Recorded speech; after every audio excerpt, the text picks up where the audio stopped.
একেবাৰতে বন্ধ কৰি দিলে কোনোবাই বেয়া পাব।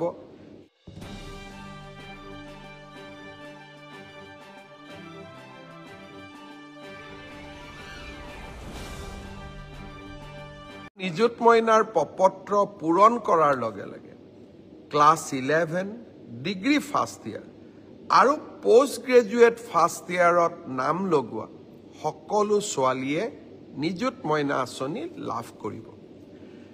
কিছুমানে মোক কৈছে যে মামা স্কুটি নিদিয়ে নেকি?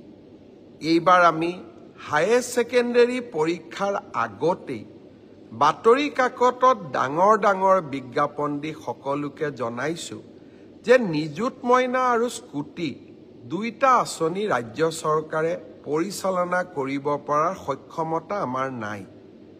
আমাক কতো আমি টেক্সো নতুনকৈ ল'ব নোৱাৰো।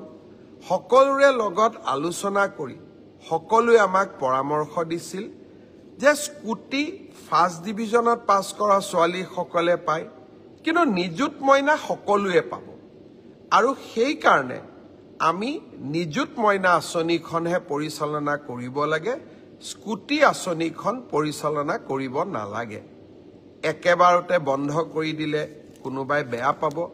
সেইকাৰণে এইবাৰ আমি পৰীক্ষাৰ আগতেই সকলোকে কৈছোঁ যে 80% লাভ কৰা ল'ৰা আৰু ছোৱালীকহে এইবাৰ আমি স্কুটি দিম। কিন্তু যিসকলে স্কুটি নাপাব ছোৱালীয়ে ভাগিনীসকলে, তেওঁলোকে নিযুত মইনা আঁচনি পাব। সেইকাৰণে আপোনালোকে ছ'চিয়েল মিডিয়া বা আন স্থানত স্কুটিৰ কাৰণে পোষ্ট দি নাথাকিব, কাৰণ চৰকাৰৰ বাজেট ইতিমধ্যেই পাছ হৈ গৈছে।